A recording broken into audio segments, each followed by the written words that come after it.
तो जैसा कि लास्ट एपिसोड में हम लोगों ने देखा था कि डीमन गॉड वो पूरे शहर में तबाही मचा रहा होता है और उसने पूरी की पूरी अपनी डीमन आर्मी को भी समन कर लिया था, जिसकी वजह से वहां पर सारे ही लोगों की जान खतरे में आ गई थी। और मोशन किसी तरह सिचुएशन को कवर करने के लिए उस डीमन गॉड के करीब जा रहा होता है ताकि वो उसे किसी तरह रोक सके। मगर अचानक से वो डीमन गॉड वहां पर अपने ट्रू फॉर्म को समन करता है तो एक बहुत बड़ा पैर वहां पर नीचे आता है और मोशन उसके नीचे आकर एक जगह रुक सा जाता है। मगर अचानक फिर हमें देखा था कि मोशन का म्यूट ग्रैंडपा वहां पर एक बहुत बड़ा प्लेटफॉर्म क्रिएट कर लेता है, जिसके जरिए वो जायंट बॉडी नीचे अपना पैर नहीं रख पाती। और इतने में इंपीरियल मास्टर भी वहां पर पहुंच जाता है और वो अपनी सोर्ड के साथ इतना खतरनाक अटैक करता है कि वो न सिर्फ उस डीमन गॉड की बॉडी को उड़ाकर रख देता है बल्कि उसके साथ साथ ऊपर मौजूद उस सेकंड वर्ल्ड का दरवाजा भी पूरी तरह से नेस्तो नाबूद कर देता है। जिसके बाद हमने देखा था कि इंपीरियल मास्टर वो मोशन को म्यूट ग्रैंडपा के साथ देख लेता है तो मोशन फिर उसे इंट्रोड्यूस कराता है कि ये मेरा ग्रैंडपा है। और म्यूट ग्रैंडपा अपने इंट्रोडक्शन के बाद फिर वहां से चला जाता है। जिसके बाद हम लोग दोबारा से मोशन के दोस्तों को देखते हैं। वो मॉन्क अभी भी मोशन के लिए प्रे कर रहा था कि प्लीज गॉड उसे सेव रखना, उसके साथ कुछ होना नहीं चाहिए। मगर वहां मौजूद उस किलिंग ड्रैगन को अचानक से कुछ स्मेल आने लगती है, जिसकी वजह से वो पीछे पलटता है तो वो सीधा मोशन के ऊपर झपट पड़ता है। ये देखकर वो सारे ही लोग पीछे पलटकर देखते हैं कि मोशन वापस आ चुका है और इंपीरियल मास्टर भी उसके साथ है। और मोशन बिल्कुल भी इंजर्ड नहीं, वो बिल्कुल फर्स्ट क्लास लग रहा है।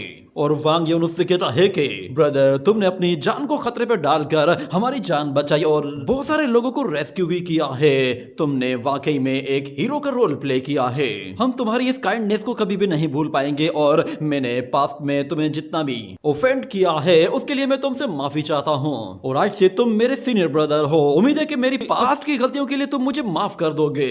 तो मोशन उसे फौरन से माफ कर देता है और गले से पकड़ लेता है। जिसके बाद यान कांग किंगडम का वो इंपीरियल मास्टर उन लोगों से कहता है कि पता नहीं किसने डीमन गॉड को यहाँ पर समन किया था।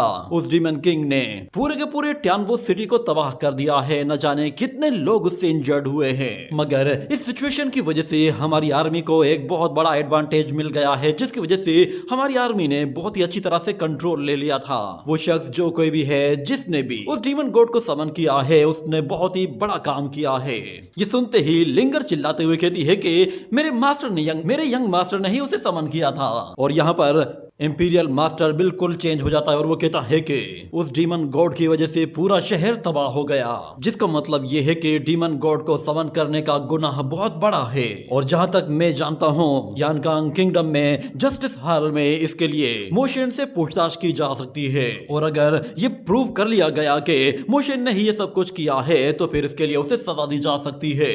और अगर एम्परर ने तुम्हें सजा सुनाई तो वो सिर्फ न तुम्हें बल्कि तुम्हारी फैमिली को भी हमेशा के लिए खत्म करवा देगा। ये बात सुनते ही वहां मौजूद मोशन के सारे दोस्त उसके सामने आ जाते हैं। और फिर इंपीरियल मास्टर कहता है कि मेरा इरादा ये है कि मैं इस मैटर को सप्रेस कर दूंगा, क्योंकि तुमने उस डीमन गॉड को समन करके एक अच्छा काम किया है कि हमारी आर्मी को उसकी वजह से जीत मिली है। इसीलिए तुम्हारे गुनाह को तुम्हारे अच्छाई के साथ रिप्लेस कर दिया जाएगा। ये सुनकर वो सारे ही लोग खुश हो जाते हैं कि अब मोशन बिल्कुल सेफ है। और फिर अगले सीन में हमें दिखाया जाता है कि वो आर्मी किसी डायरेक्शन की तरफ जा रही होती है और इंपीरियल मास्टर उन लोगों को बता रहा होता है कि मैंने रिफॉर्म्स के लिए न जाने कितने ही लोगों को कत्ल किया है। ये लोग खुद से प्रैक्टिकली कुछ भी नहीं करते मगर हमेशा से आपके रास्ते पर टांग अड़ाते हैं। और मेरा वो जनरल वो हमेशा से एक मुंह फट आदमी रहा है। वो हमेशा से मेरे सीक्रेट्स के बारे में लोगों को बता देता है, जिसकी वजह से मेरे दुश्मन पहले से ही मेरे चाल को समझ जाते हैं। तो मोशन कहता है कि आप ये बातें मुझे क्यों बता रहे हैं। तो इंपीरियल मास्टर कहता है कि तुम एक अच्छे लिसनर हो, तुम जनरल वुई की तरह बिल्कुल भी नहीं हो, क्योंकि जनरल वुई वो ऐसा है कि अगर मैं उससे एक बात सीक्रेटली कहूं तो अगले दिन वो बात पूरी आर्मी को पता चल जाती है। और ये कहने की ही देर थी कि जनरल वुई वहां पर आ जाता है और कहता है कि इंपीरियल मास्टर तुमने मेरा नाम लिया है ना, मैं जानता हूं तुम मेरी ही बुराइयां कर रहे हो। मुझे बताओ तो सही कि आखिर तुम्हारी इंपीरियल एकेडमी के सिर्फ कुछ ही डिसाइपल यहाँ पर क्यों हैं? क्या बाकी के डिसाइपल तुम्हें छोड़कर भाग गए हैं? कहो चाहो तो मैं उन्हें पकड़ कर ले आऊं। मगर इंपीरियल मास्टर उससे वैसे ही बहुत ज्यादा तंग होता है और वो मार्शल आर्ट वर्ल्ड रूल मेरे ख्याल से ये उन लोगों के लिए बिल्कुल भी ठीक नहीं होगा, क्योंकि इंपीरियल कोर्ट में आने से पहले मैं भी मार्शल आर्ट वर्ल्ड रूल को ही फॉलो किया करता था। यहाँ पर मोशन कहता है कि अच्छा तो इंपीरियल मास्टर के 2 पाथ्स ये हैं। वो अपने दुश्मनों को सिर्फ 2 ही ऑप्शन देता है और रिजल्ट भी हर बार सेम ही आता है। यहाँ पर हमें इंपीरियल मास्टर को हल्की सी स्माइल करते हुए दिखाया जाता है जैसे कि सब कुछ उसकी प्लानिंग के हिसाब से हो रहा है। अगले सीन में हमें यानकांग किंगडम के उन गद्दारों को दिखाया जाता है। वो लोग एक जगह इकट्ठे होते हैं और कहते हैं कि उस इंपीरियल मास्टर ने डीमन गॉड को सिर्फ एक ही अटैक के साथ मार डाला है। ये कैसे पॉसिबल हो सकता है? वो ट्रिक कैसे कर सकता है? हमने उस पर हमला किया था और हमने ही उसे इंजर्ड किया था। आखिर वो इतनी जल्दी रिकवर कैसे कर गया? और वहां मौजूद एक बंदा कहता है कि मैंने 36 यांग सोल को यूज करते हुए उसकी सोल को डैमेज कर दिया था। और वहां मौजूद एक ओल्ड लेडी कहती है कि मैंने भी अपने गो पॉइजन के जरिए उसकी जख्मों को और भी ज्यादा गहरा कर दिया था और मैंने क्लियरली देखा था जो पॉइजन मैंने उसकी पीठ पर लगाया था वो उसकी बॉडी में डीप तक गया था, जिसकी वजह से वो दोबारा से कोई भी डिवाइन ट्रेजर यूज नहीं कर सकता था। और वहां मौजूद तीसरा मास्टर भी कहता है कि मैंने खुद से उसके जख्मों पर और भी ज्यादा चोटें मारी थी, मगर लगता है कि अब वक्त आ गया है कि हम तीनों को फिर से उस पर अटैक करना होगा। एक मास्टर कहता है कि उसे इतनी जल्दी रिकवर नहीं करना चाहिए था। वो कैसे रिकवर कर गया? कहीं वो जानबूझकर ठीक होने का दिखावा तो नहीं कर रहा, या फिर उसने जानबूझकर हम लोगों को बेवकूफ बनाया है ताकि वो हम लोगों को किसी तरह हमला करने पर मजबूर करे और फिर बाद में हमारा ही शिकार करे। ये कहने के साथ ये सीन यहीं पे ही कट हो जाता है। अगले सीन में हम लोग दोबारा से यानकांग आर्मी को देखते हैं। यानकांग आर्मी तेजी से शिनजियांग की तरफ आगे बढ़ रही होती है और यानकांग किंगडम की आर्मी हमेशा से 4 डायरेक्शन से हमला करती है और इस वक्त भी उन लोगों के पास डाशु की तरह ही 4 अलग अलग तरह की आर्मीज मौजूद थी। और यहाँ पर मोशन कह रहा होता है कि इस अटैक से पहले यानकांग आर्मी ने हमारे डाशु पर इस तरह हमला किया था और हम लोग यानकांग किंगडम की आर्मी के अगेंस्ट खड़े हुए थे और इंपीरियल मास्टर उस वक्त हमारी नजरों में एक विलन की तरह था जो कि हमारे डाशु पर कब्जा करने के लिए आया था। मगर मैंने कभी सोचा भी नहीं था कि मैं खुद कभी इस आर्मी का हिस्सा बनकर किसी और के कंट्री पर हमला करने के लिए जाऊंगा। मगर हमें दिखाया जाता है वहां पर हुआलिंगर वो इंपीरियल मास्टर से कहती है कि मैंने सुना है कि आप बहुत जल्दी स्किल्स को सीख जाते हैं, क्या कभी आपने कोई डीमन कल्टीवेशन की है? ये कहने के बाद वो उसके सामने आती है और उसे डीमन कल्टीवेशन सीखने के लिए कहती है ताकि वो उसे टेस्ट कर सके। मगर इंपीरियल मास्टर कहता है कि ठीक है, मुझे डिमोनिक कल्टीवेशन सिखाओ। जिसके बाद हुआलिंगर उसे डिमोनिक कल्टीवेशन सिखाने की कोशिश करती है और वहां मौजूद जितने भी लोग होते हैं वो सारे के सारे कुछ ना कुछ सीख रहे होते हैं। और फिर कुछ देर के बाद हमें दिखाया जाता है कि हुआलिंगर वो इंपीरियल मास्टर से कहती है कि जो टेक्निक अभी मैंने तुम्हें सिखाई है ये डिमोनिक कल्टीवेशन की टेक्निक है। तो इंपीरियल मास्टर कहता है कि तो ये है डिमोनिक कल्टीवेशन की टेक्निक, मुझे तो पता भी नहीं था। मगर हुआलिंगर कहती है कि तुम मुझे मत सिखाओ कि ये की टेक्निक है या नहीं। तो इंपीरियल मास्टर कहता है तुम बस अपने टीचर को प्रोटेक्ट किया करो। इतने में मोशन उसके पास आता है और कहता है कि इंपीरियल मास्टर मेरे पास एक सवाल है, मैं आपसे पूछना चाहता हूँ, मुझे आपसे थोड़ी सी गाइडेंस चाहिए, क्या आप मुझे इसके लिए गाइड करेंगे? तो इंपीरियल मास्टर कहता है कि मैंने कब कहा कि मैं तुम्हें कुछ नहीं सिखाऊंगा, तुम पूछो। तो मोशन कहता है कि मैं जानना चाहता हूँ कि आप लोगों के यानकांग किंगडम की मेडिसिनल एकेडमी के जितने भी मास्टर्स हैं उन लोगों ने अपने स्टूडेंट्स को कभी भी full martial art medicinal skills नहीं सिखाए हैं, आखिर ऐसा क्यों हो रहा है? तो फिर इंपीरियल मास्टर कहता है कि हमारा यानकांग किंगडम हॉल वो गद्दारों से भरा हुआ है और ऊपर से 5 एलिमेंट लेवल में 5 किंग लेवल के ट्रांसफॉर्मेशंस भी होते हैं जिन्हें सीखना बहुत ही ज्यादा जरूरी होता है। अगर तुमने सारे मेडिकल स्किल्स सीख लिए हैं तो तुम अब 5 ट्रांसफॉर्मेशन की तरफ आगे बढ़ सकते हो और उन 5 एट्रीब्यूट को तुम अपनी एनर्जी के साथ कनेक्ट करके एक न्यू फॉर्म अचीव कर सकते हो।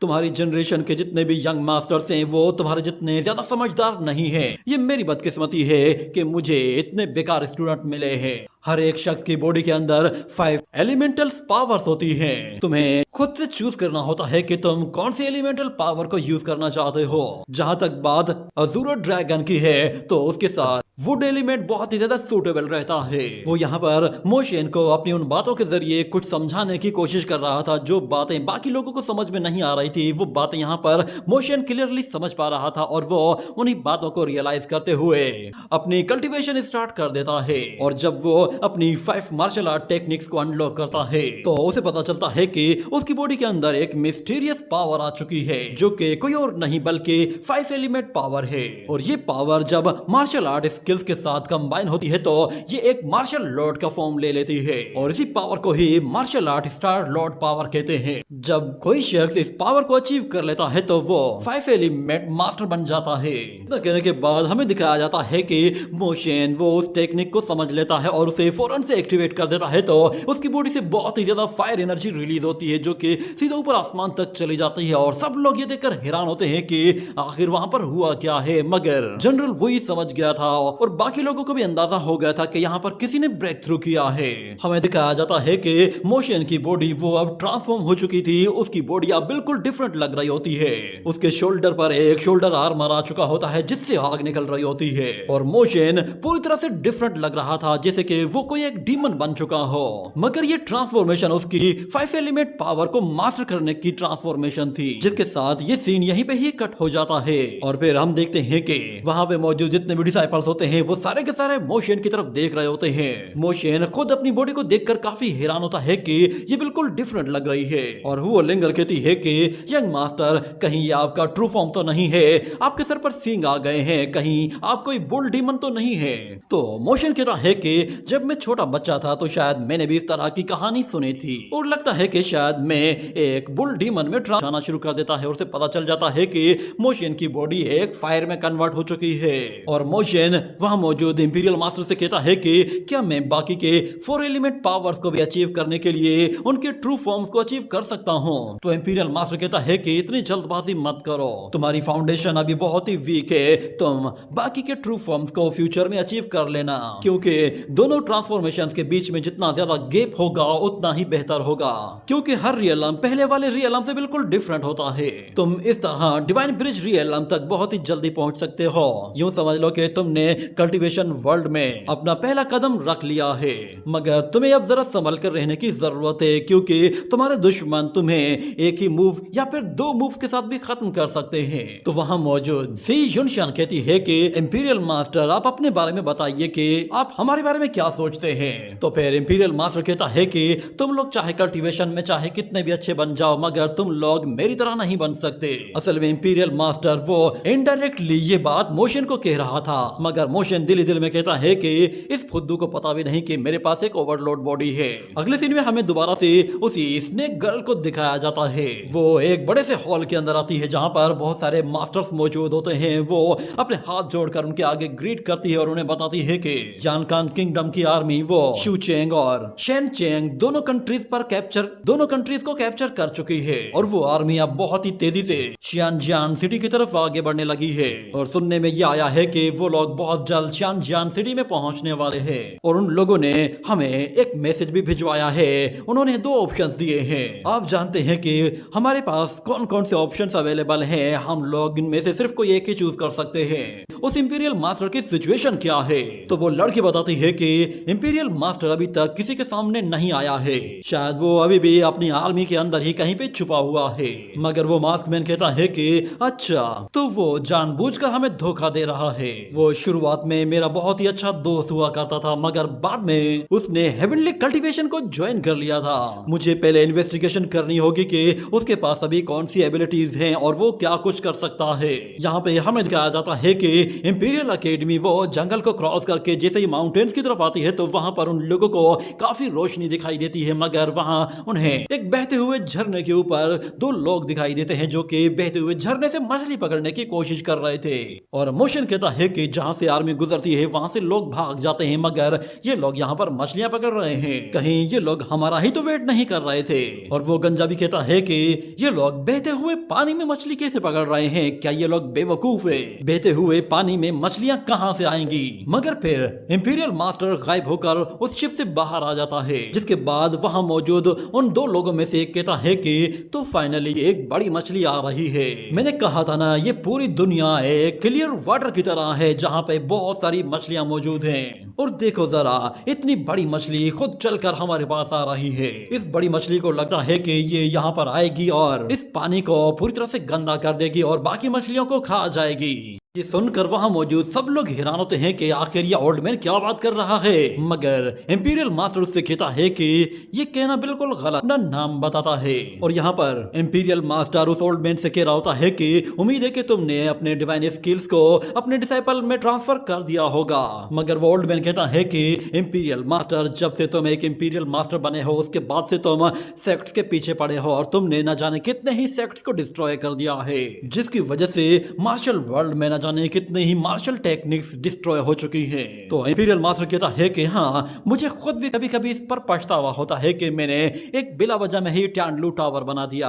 मगर मुझे तुम्हारी ये सवाल पूछने की आदत बिल्कुल भी पसंद नहीं। तुम हमेशा लोगों को जब भी मारने के लिए जाते हो तो उनसे सवाल पे सवाल पूछते हो। मैं आज यानकांग किंगडम की तरफ से बाई गुई तुम्हें चैलेंज कर रहा हूँ। तो फिर दूसरी तरफ वो मास्टर कहता है कि मैं शाओ यूजिंग सेक्ट की तरफ से एल्डर ज़ेन तुम्हें चैलेंज कर रहा हूँ। और दूसरी तरफ हमने देखा था कि वान युन ने जब उस डिसाइपल से नाम पूछा था तो उसके नाम पर मोशन थोड़ा सा हैरान होता है और वो कहता है कि इस सेक्ट के बारे में तो मैंने सुना है, इनके सेक्ट के बारे में एक बुक में नाम आया था। इतना कहते हैं वो लोग फिर उन लोगों की लड़ाई देखते हैं। वहां पर वो लोग दिखाई नहीं दे रहे थे मगर उनके अटैक्स क्लियरली दिखाई दे रहे थे। वहां पर हर जगह एनर्जी एनर्जी होती है और उन लोगों के पावरफुल अटैक्स की वजह से बादल बीच में से कटकर दो टुकड़े हो जाते हैं और कुछ देर तक वहां पर उन लोगों को इसी तरह के धमाकों की आवाजें आने लगती है जैसे कि वहां पर हर तरफ एनर्जी ब्लास्ट हो रहे हो। मगर कुछ ही देर के बाद लड़ाई रुक सी जाती है और वो लोग वेट कर रहे थे, पता नहीं कौन यहाँ से जिंदा वापस आने वाला है।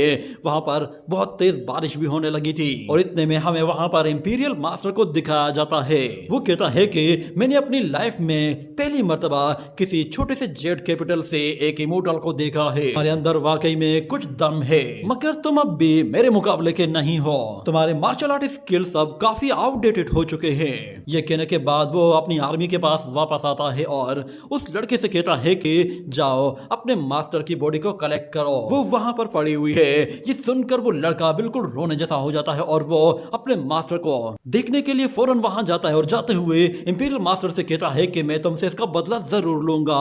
मगर इंपीरियल मास्टर पीछे से कहता है कि बदला लेने से पहले जरा अपने मास्टर के स्किल्स को अपना लो, उसके बगैर तुम मेरा कुछ भी नहीं बिगाड़ सकते। मगर फिर वो मोशन से कहता है कि आज मैं तुम्हारा टेस्ट लेने वाला हूँ, तुम अपने मेडिकल स्किल्स के जरिए मेरी इंजरी को हील करोगे। ये इंजरी मैंने सिर्फ तुम्हारी वजह से ली है ताकि मैं तुम्हारा टेस्ट ले सकूं। तो मोशन उसकी इंजरी को हील करने के लिए फौरन से अपने स्किल्स का इस्तेमाल करना शुरू कर देता है और ये बात वहां पर इंपीरियल मास्टर के दुश्मनों तक पहुंच जाती है और उसे बताया जाता है। ये देखकर साफ साफ पता चल रहा है कि ये शख्स कोई और नहीं बल्कि ये हुई शियांग है जो कि इंपीरियल मास्टर के साथ मिल चुका है। शायद इंपीरियल मास्टर ने उसे अच्छी खासी रकम दी होगी और इन मेडिसिन के जरिए इंपीरियल मास्टर दोबारा से अपनी ग्लोरी को वापस हासिल करना चाहता है। मगर वहां पे मौजूद लोग कहते हैं कि उस मास्टर की स्किल्स इतनी ज्यादा हाई नहीं है। मगर क्योंकि वो लड़का इस पूरे के पूरे सफर में इंपीरियल मास्टर के साथ आया है तो इसका मतलब ये है कि उस डॉक्टर में कुछ खास बात तो जरूर होगी। और मुझे ऐसा भी लगता है कि शायद वो लोग अभी भी कुछ ना कुछ छुपा रहे हैं। और वो मास्टर कहता है कि लगता है शायद वो लोग कोई दूसरा रास्ता इख्तियार करने वाले हैं। मगर वो लेडी कहती है कि आज से 200 साल पहले उस इंपीरियल मास्टर ने अपने सोर्ड स्किल्स के जरिए सभी सेक्ट्स को डिस्ट्रॉय करके रख दिया था और पूरी दुनिया पर अकेले ही डोमिनेट करने लगा था। सुनने में ये आया है कि वो अपनी पुरानी इंजरी से अभी तक पूरी तरह से रिकवर नहीं कर पाया है। तो वो ओल्ड लेडी कहती है कि क्या इस बात की कोई गारंटी है कि वो अभी भी इंजर्ड है, क्योंकि अगर उसे कोई इंजरी ना हुई तो फिर इस पूरे मार्शल वर्ल्ड में कोई भी उसका मुकाबला नहीं कर सकता। ये बात सुनने के बाद वो मास्कमैन कहता है कि मुझे बताओ कि आखिर तुमने क्या सोचा है। तो फिर वो लेडी कहती है कि हम लोग एक साथ मिलकर अगर उस इंपीरियल मास्टर को मार सकते हैं तो फिर हमारे लिए यही सबसे बेस्ट ऑप्शन है, बाकियों को तो हम बाद में भी देख सकते हैं। मगर यहाँ पे हमें दिखाया जाता है कि यानकांग किंगडम आर्मी वो शियानजांग सिटी में पहुंचने वाली होती है और वो लोग जब वहां से गुजरते हैं तो वो देखते हैं कि वहां पर बहुत सारे लोग मौजूद हैं और उनमें से एक शख्स ऐसा है जो कि सर झुकाए नीचे बैठा हुआ है और मोशन जब उसे देखता है तो उसे लगा कि शायद ये कोई भिखारी है। वो हुआ लिंगर की तरफ इशारा करता है तो लिंगर उसकी तरफ एक गोल्डन कॉइन थ्रो कर देती है और वो शख्स जब उस कॉइन को उठा रहा है तो वो फौरन से जंप लगाते ही उस शिप के ऊपर आकर बैठ जाता है, जिस पर सारे ही सोल्जर्स अलर्ट हो जाते हैं और वो लोग अपनी सोड निकालने लगते हैं। मगर वो शख्स उन लोगों से कहता है कि इंपीरियल मास्टर चलो ऐसा करते हैं कि हम लोग तुम्हारे सेकंड ऑप्शन को चूज करते हैं। मगर इंपीरियल मास्टर कहता है कि क्यों ना तुम कुछ दिन तक इंतजार कर लो, उसके बाद मेरी इंपीरियल आर्मी तुम्हें साउथर्न चाइना सी की तरफ जाकर उछाल कर फेंकेगी जहां तुम मछलियों का खाना बन जाओगे। ये सुनकर वो ओल्ड मैन कहता है कि अरे वाह, तुम्हारा वो हीरोइक पोस्चर और हीरोइक स्पिरिट अभी भी बिल्कुल पहले जैसी है। हम लोग ग्रैंड सिटी में तुम्हारे आने का इंतजार कर रहे हैं। और यहाँ पर मोशन वो हुआ लिंगर से कहता है